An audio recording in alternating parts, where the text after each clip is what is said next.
dari mewakili dari Riau yang mau saya bicarakan di sini Pak tentang proyek. Jadi di antara kami guru-guru di sana ini dalam prakteknya salah kaprah atau salah apa tidak tahu saya, yang sering dimengerti adalah proyek. Tadi saya lihat di apa di Google, arti kata itu sebenarnya itu dari bahasa Inggris project, artinya proyek. Nah, jadi supaya makin jelas ini Pak, apa sebenarnya ini? Apakah memang yang dimaksudkan itu proyek atau yang membuat ini dalam kurikulum ini menciptakan sesuatu yang baru, tapi arti harfiahnya sebenarnya sama? Atau yang dimasukkan gimana Pak? Itu yang mau saya tanyakan. Terima kasih.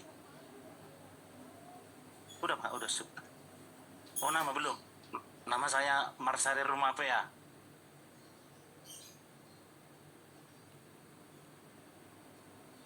Baik Pak, jadi mungkin Bapak kalau ada HP bisa dicek ya, Google KBBI Kemdikbud.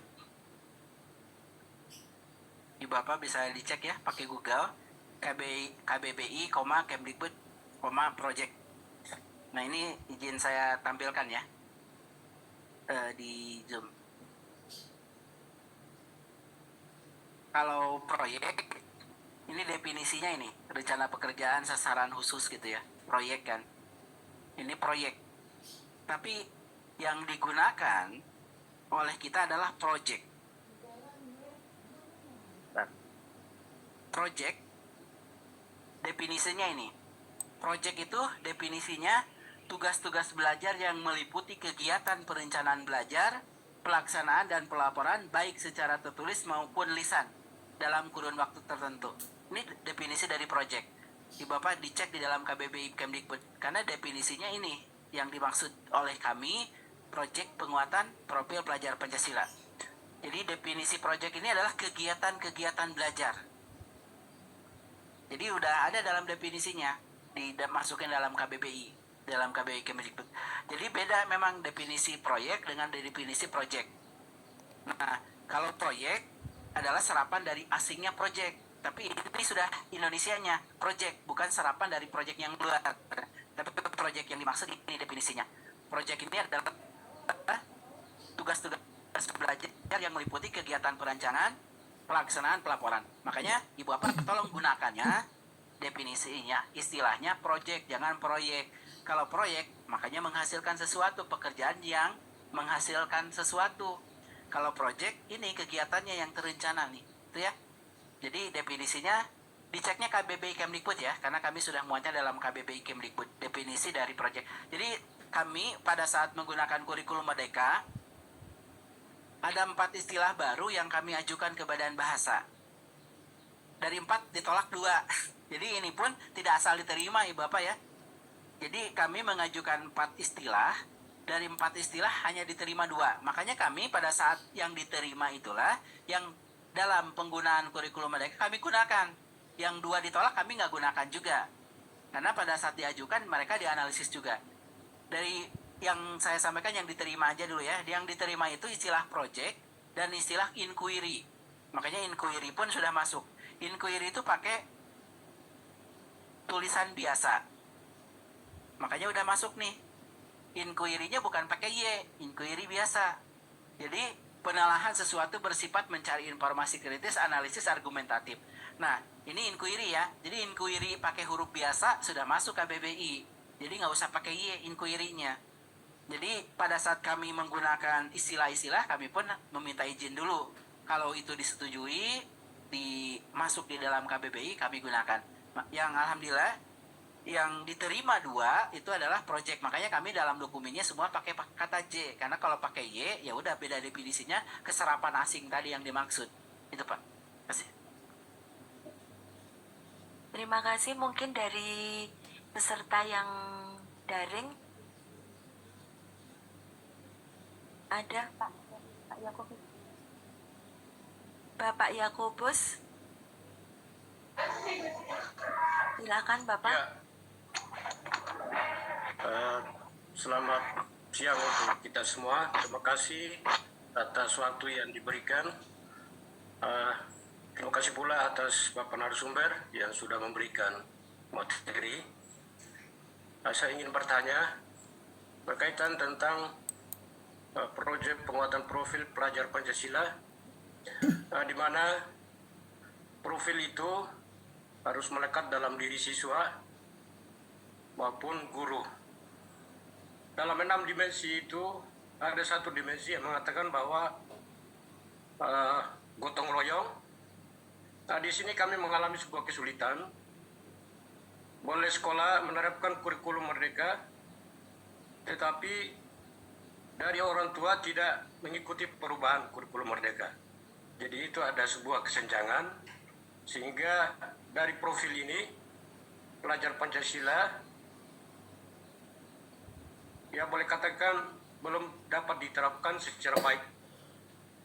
Demikian pertanyaan saya kembalikan. Iya. Sebut Baik. nama Pak, dari mana? Yakobus ya. Pak Yakobus ya. Baik, Nagekeo. Nama saya Yakobus Retukota dari Kabupaten Nagekeo. Ya.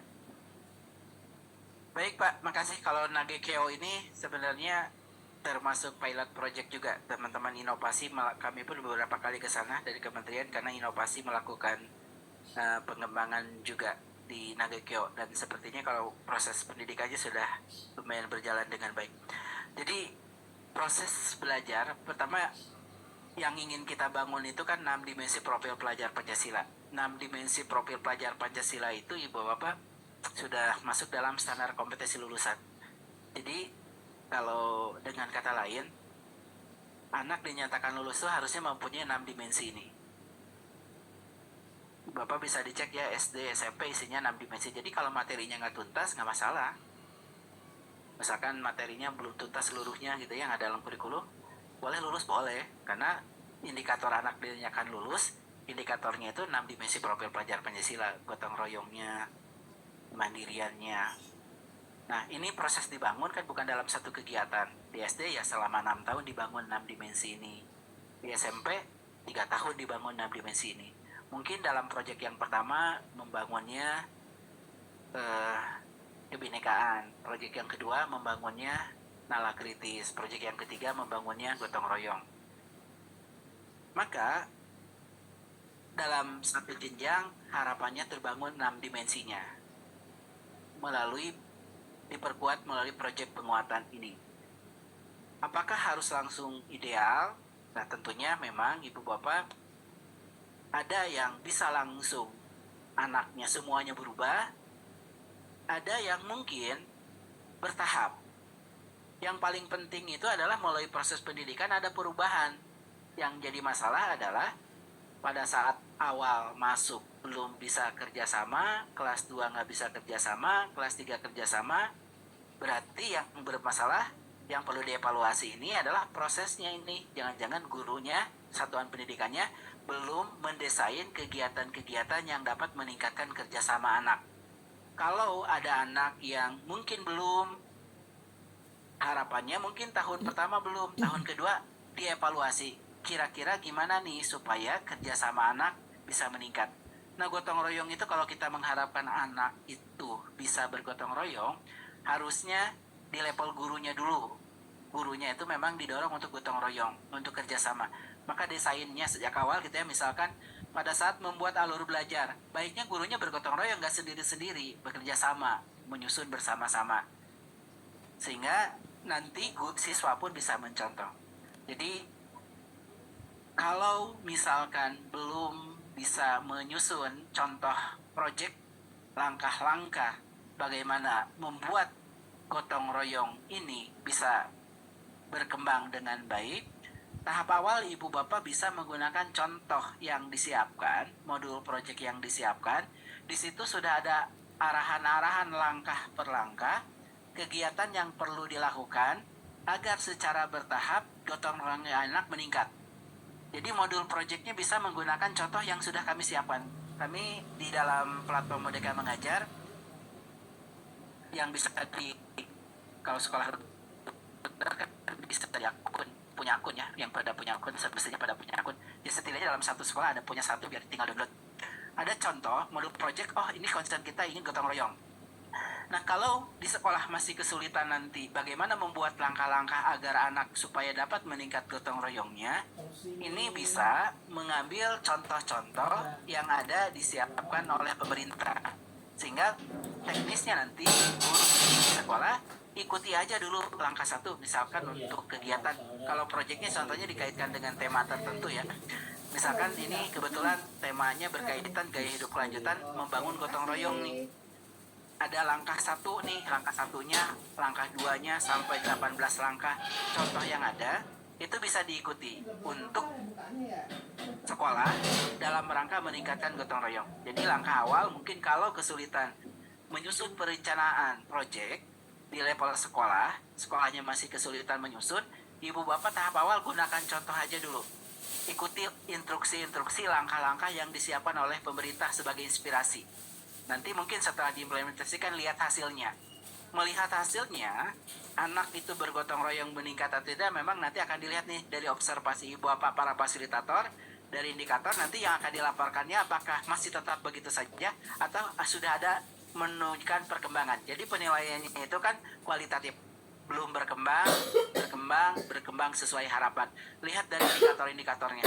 Termasuk cara melakukan asesmen, cara melakukan kegiatan, yang mungkin bisa dilihat dulu dari contoh yang ada gitu Pak. Jadi tahap awal tinggal silakan gunakan dulu gitu ya, gunakan contoh yang ada, modul project yang ada, yang sudah disiapkan oleh pemerintah, langkah-langkahnya ikuti aja dulu tahap awal gitu. Tahap lanjutan mungkin bagi yang lain, oh ada yang nggak cocok silahkan modifikasi. Nah mungkin tahun ini proses belajar ya sama seperti anak belajar. Anak belajar itu kan juga tidak ada yang langsung seluruhnya langsung pintar gitu. Ada yang langsung bisa, ada yang langsung harus diulang.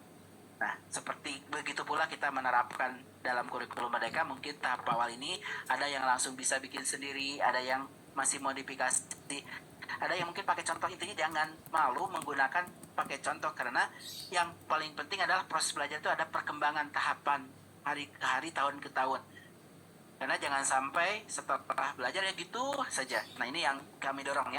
Jadi ibu bapak bagi sekolah-sekolah yang mungkin masih kesulitan bagaimana menerapkan, bagaimana menjalankan kegiatan-kegiatan yang mendorong anak supaya terbangun gotong royongnya, bagaimana terbangun alat kritisnya, mungkin gunakan dulu contoh yang ada, ikuti dulu langkah-langkah yang ada, didiskusikan bersama, inilah strateginya, ikuti langkah yang ada, yang diberikan contoh pemerintah. Nanti mungkin sambil Lurin masih ada ya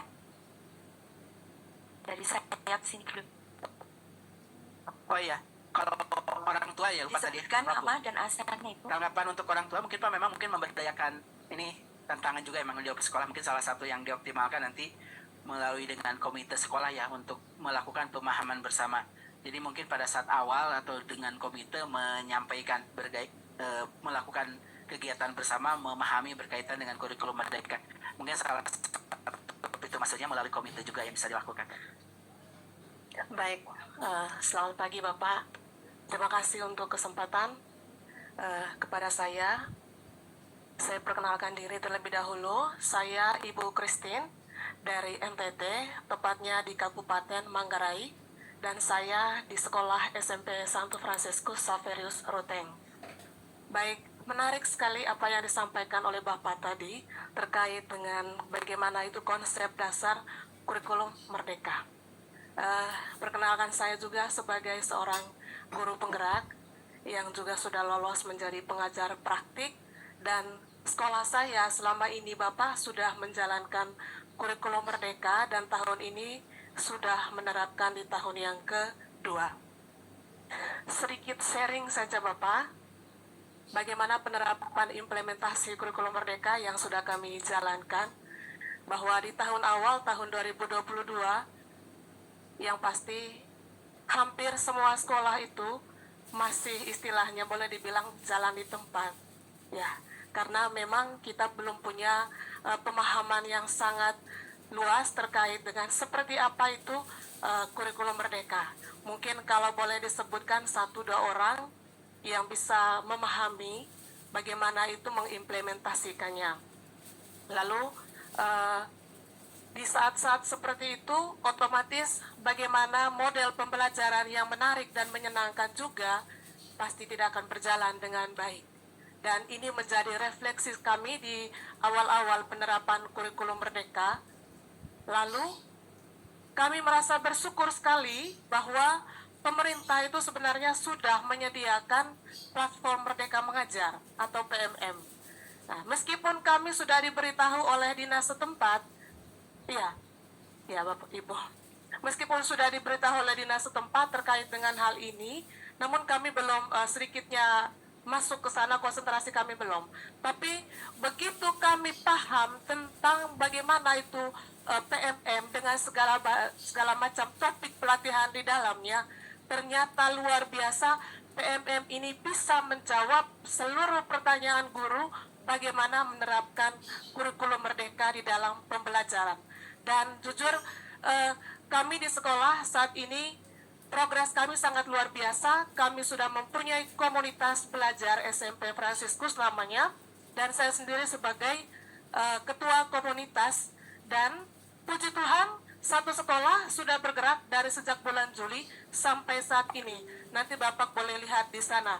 Dan apa yang Bapak sampaikan tadi, saya juga sudah mendengarnya dengan sangat baik, memahami, sehingga kehadiran saya di sini ya semakin menambah pemahaman dan wawasan saya. Dan di tempat ini juga saya ingin mengajak Bapak Ibu guru, teristimewa sesama guru agama, untuk belajar di PMM tentang apa itu kurikulum Merdeka dengan segala macam penerapannya. Itu saja yang saya ingin bagikan. Terima kasih, saya kembalikan. Baik, Ibu, terima kasih. Manggarainya Manggarai aja ya, Bu, bukan Manggarai Barat ya, beda ya. Saya ke situ ke Manggarai Barat ya. Tahun lalu juga ke Manggarai Barat. Beda ya, Bu ya. Manggarai itu ada berapa, Bu? Oh, 3. Manggarai. Oh, saya ya. Oh iya. Saya waktu itu ke Manggarai Baratnya sih, waktu ngisi di Manggarai Barat ya, Pak Yonas. Dekat ke Labuan Bajo juga ya. Iya, makasih Ibu. Iya, itu yang terima kasih ya, yang Ibu sampaikan. Ini pun yang Ibu Bapak salah satu strategi kita terkait dengan implementasi kurikulum pada saat tahun 2013 dilaksanakan, lalu kita evaluasi 2019 implementasinya. Dari hasil laporan kami, jadi evaluasi ini kita lakukan berdasarkan monitoringnya baik Kemdikbud maupun beberapa perguruan tinggi yang kami rangkum dan kami susun dan kami laporkan waktu itu ke DPR juga. Ada laporan evaluasi kurikulum 13 berkaitan dengan implementasi. Nah, salah satu masukan terkait implementasi selama ini, pelatihan itu yang dilakukan oleh pemerintah dilakukan secara langsung, bertahap, berjenjang. Pelatihan secara bertahap berjenjang ya, dari narasumber nasional ke provinsi, kabupaten, kota, ke siswa. Satu, pasti membutuhkan dana yang sangat besar, luar biasa banyak, karena dikumpulkan kan, semua guru dikumpulkan secara bertahap, dananya pasti banyak. Yang kedua, waktunya lama. Ada yang tahun kelima baru dapat giliran guru. Jadi kalau nggak terlalu kenal dekat dengan dinas ya bagian terakhir, tahun kelima, tahun keempat. Waktunya banyak, biayanya banyak, waktunya lama, tapi hasilnya dari penelitian itu tidak sampai pemahaman guru 30%. Menguasai, memahami tidak sampai 30%. Jadi dananya banyak, waktunya lama, pencapaian pemahamannya terbatas. Maka salah satu rekomendasinya kita perlu merubah cara belajar, memahamkan. Maka salah satu yang kita rombak juga melalui kurikulum Merdeka ini, kita memanfaatkan teknologi untuk proses belajar, mengoptimalkan. Kalau tadi kan dana banyak, waktu lama, hasilnya nggak optimal 3-30%. Maka menggunakan teknologi itu ternyata dapat mengurangi biaya yang sangat banyak. Sangat banyak ya, kalau jutaan guru dilatih berapa triliun tuh. Waktunya ya, yang dulu nunggu 5 tahun sekarang 5 menit. Karena setelah tersaji, semua guru di waktu yang sama mempunyai kesempatan yang sama. Tinggal kemauan. Kalau dulu tinggal kedekatan kan, yang lebih dekat duluan diusulkan. Yang nggak terlalu dekat terakhir dapat dilatih. Kalau sekarang dengan menggunakan teknologi, waktunya cepat, biayanya sedikit, pemahaman guru mungkin ini belum kita kaji pemahaman. Tapi yang lama pun dengan konvensional rendah pemahaman guru. Ini data yang sudah kami himpun ya di 1 bulan lalu ini. Ini mungkin bisa bertambah. Jadi data di tahun lalu ternyata ada sudah 2,7 juta guru yang punya akun. Nah, dari 2,7 juta, ini sudah ada 1,6 juta guru yang ikut pelatihan. Nah, bayangkan, melatih guru 1,6 juta secara konvensional, itu berapa waktu yang dibutuhkan, berapa biaya yang dibutuhkan. Tapi dengan penggunaan teknologi, ini ternyata bisa menyingkat waktu, memotong biaya. Jadi pemanfaatan teknologi ini. Nah, ini walaupun belum semuanya ya, karena yang sudah punya daftar, punya akun ya daftar aja, ada memang. Jadi belum optimal ada yang sudah punya akun. Memang data kami pun tuh ada 1,1 juta ya sudah punya akun tapi nggak ngapa-ngapain gitu ya. Sudah buka akun, lalu setelah buka nggak ngapa-ngapain, ada tuh 500.000 guru. Jadi kalau memang nggak optimal, tapi dari data tetap lebih tinggi yang aktif ya. Jadi kalau hanya punya akun nggak berpengaruh, ya mungkin masuk 500.000 guru yang sudah punya akun tapi nggak ngapain. Tapi ini datanya tetap optimis kami tinggi ini 1,6 juta. Jadi kita mendorong, ini memang menjadi kemauannya guru. Kalau gurunya mau, ternyata banyak yang mau kok. Ini 1,6 juta ya, 60% yang sudah daftar mau belajar secara mandiri, mau proses belajar. Jadi saya nggak dapat apa-apa ya, mungkin itu termasuk yang 1,1 juta ya, 1,1 juta guru setelah buka ngapa-ngapain gitu ya, bisa jadi. Tapi ini penggunaan teknologi cukup membantu kami gitu ya untuk mendorong orang belajar. Jadi belajar itu tidak nunggu dari narasumber dari pusat, dihadirkan dari pusat atau diundang, dikumpulkan, nunggu waktu. Ternyata merubah cara orang dulunya di mana saja, kapan saja untuk belajar secara mandiri itu ternyata lebih efektif. Ibu yang termasuk mungkin ya belajar mandiri ya. Belajar mandiri ini, nah kalau ini kan masalah kemauan jadinya. Kalau mau gitu ya, dan mau dan tahu, ya ini bisa lebih cepat untuk proses belajarnya. Jadi ada platform teknologi yang untuk waktunya, kalau dulu kan untuk pelatihan ninggalin anak gitu ya. Gaya kesini kan kalau sering-sering seperti ini, kasihan anaknya sering ditinggal gitu. Nah kalau belajar mandiri itu kan setelah selesai mengajar, belajar gitu kan, bisa malam kan, bisa sore atau waktu ibu bapak lagi ngajar. Jadi anaknya nggak banyak dikorbankan. Nah pelatihan secara mandiri apalagi on if itu banyak anak yang dikorbankan.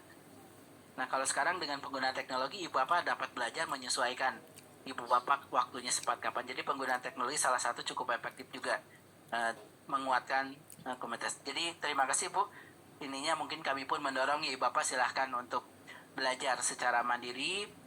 Kalaupun tidak ya harapannya ada komunitas belajar. Komunitas belajar itu tidak mesti antar satuan pendidikan. Karena antar satuan pendidikan nanti ninggalin sekolah, nanti butuh biaya. Ya setidaknya di sekolah lah, komunitas belajar tuh di sekolah. Yang kan kalau ke sekolah pasti ke sekolah, ngajarnya di sekolah kan biaya perlu aja di sana datang ke sekolah gitu. Jadi mungkin kami mendorong ibu bapak silahkan digunakan akun, silahkan yang punya NI, yang punya NUPTK ya, semuanya sudah bisa punya hak untuk memperoleh akun dan untuk bisa belajar di sini, termasuk memperoleh contoh-contoh bagaimana contoh modul project, bagaimana contoh modul ajar gitu, contoh-contoh. Bagi yang masih kesulitan tinggal download, tinggal pakai gitu. Bagi yang kesulitan, bagi yang sudah bisa pun ya mungkin sambil belajar menyimak punya orang praktik yang lain gitu, bisa digunakan. Terima kasih Bu. Baik, satu lagi untuk peserta luring, silakan Pak. Yohanes Baptis dari Purwakarta. Silakan Bapak. Terima kasih Sampurasun, selamat siang, terima kasih. Bapak, kami di Purwakarta, saya mengajar di pendidikan agama di SMP Negeri 7. Kami proyek yang kami lakukan yakni kaitan untuk pelajar SMP itu ada moderasi beragama. Lalu dalam proyek itu kami di Dinas Pendidikan Kabupaten Purwakarta itu ada 5 bunga rampai pendidikan yang harus diikuti berkaitan dengan profil pelajar Pancasila. Ada 7 poin atikan istimewa, tetanen di balik atikan, AKPK, lalu pendidikan ramah anak dan pendidikan anti korupsi.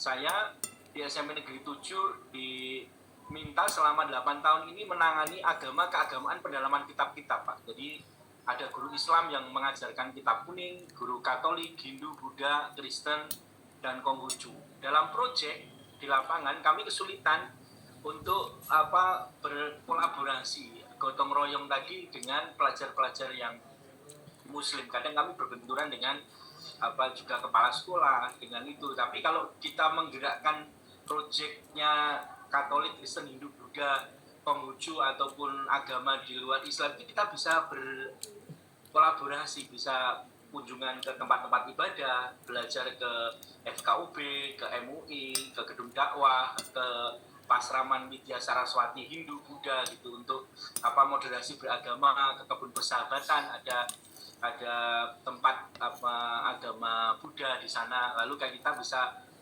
kolaborasi untuk proyek pelajar Pancasila. Mungkin masukan Pak untuk mengkomunikasikan atau juga bagaimana cara bisa menggerakkan semua pelajar, karena kami hanya dibatasi dengan hanya pelajar-pelajar yang non Muslim gitu istilahnya.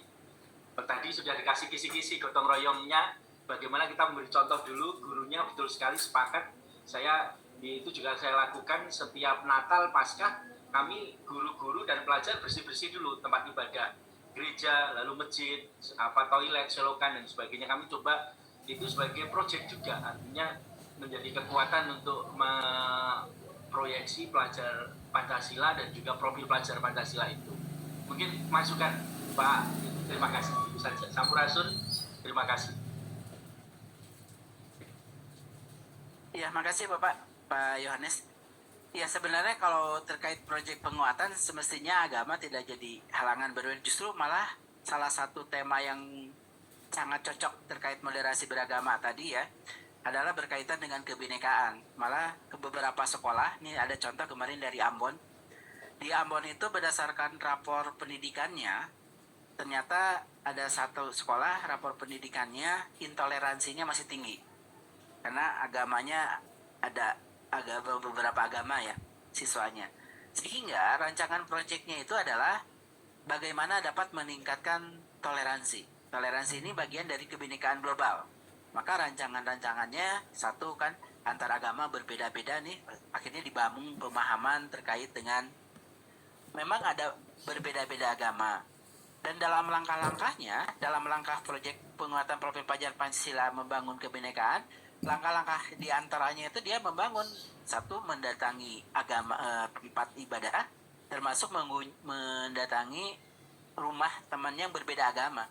Sehingga yang awalnya itu nggak paham, awalnya jangankan itu bisa diskusi baik, bisa gotong royong, yang awalnya tegur sapa aja nggak mau, setelah dibiasakan itu menjadi kompak nih. Karena bisa jadi anak-anak itu mereka bersikap seperti itu, doktrin di rumahnya masing-masing yang menganggap agama lain itu salah, keliru, sesat, dan yang terbaik. Nah, melalui kegiatan-kegiatan yang membiasakan toleransi, akhirnya toleransi itu, kebinekaan itu terbangun jika dia sudah mengetahui, memahami budaya yang berbeda. Makanya langkah dalam kebinekaan global itu mengenai budaya dirinya sendiri dan mengenai budaya temannya. Nah, ini bisa terjadi jika dia didorong memahami dulu, dikenalkan budaya-budaya yang lain, agama yang lain, sehingga dia setelah mengetahui harapannya tumbuh toleransinya. Jadi tadi moderasi ini sebenarnya bisa bagian juga dalam proyek penguatan profil pelajar Pancasila yang berkaitan dengan kebinekaan. Jadi moderasi, walaupun kemarin teman-teman di Kementerian Agama, terutama di madrasah, di GTK itu dia menyusunnya P5-nya P5 proyek penguatan profil pelajar Pancasila rahmatan lil alamin. Nah, dia moderasi beragama diintegrasikan dalam P5 itu. Jadi, tapi tantangannya jadinya kebanyakan tujuan yang perlu dicapai. Subelemen profil pelajar Pancasila banyak ditambahin dari moderasi. Kalau kami sebenarnya moderasi sudah bagian dari profil pelajar Pancasila. Tapi silakan kalau dari kebijakan, tapi secara prinsip ya kalau dari kami itu sebenarnya bagian dari P5 dan bisa dilakukan juga di dalam kegiatan P5, terutama tujuan berkaitan dengan kebinekaan kalau berkaitan dengan moderasi dan berkaitan dengan religius. Dan ini kan sudah selaras sebenarnya moderasi beragama gitu dengan P5 ini selaras. Itu mungkin Pak. Jadi sebenarnya sekolah tersebut dapat melakukan, apalagi ini tetapkan aja kebinekaan global. Kebinekaan ini juga mengenali budaya dan agamanya sendiri, mengenali budaya agama teman lain, sehingga terbangun nanti toleransi antar agama, antar budaya, antar agama. Dan itu bisa dilakukan dalam P5 Pak. Makasih Pak Yohanes. Terima kasih, karena waktu jualah yang memisahkan kita. Mohon maaf Bapak, tidak bisa, kita masih ada acara yang selanjutnya supaya tidak telat nantinya. Terima kasih Pak Yogi atas pemaparannya. Kita memberi aplaus untuk narasumber kita. Sekali lagi atas nama panitia dan peserta kami mengucapkan terima kasih. Untuk selanjutnya kita akan istirahat. Masuk kembali pukul 10.30 dan untuk peserta daring jangan lupa mengisi link di absensi. Terima kasih. Baik, terima kasih Bapak narasumber, Pak Yogi. Beliau ini yang selalu menghimpulkan semua peserta untuk penyusunan CP. Ya, jadi beliau mentornya. Gitu ya. Baik Bapak Ibu, materi ada di Telegram Group, ada. Kemudian di mana lagi grup itu? Itu saja ya, Telegram Group saja. Ada di sana ya, bisa download di sana ya. Baik, snack. Kemudian kita masuk kurang 5 menit setengah 11.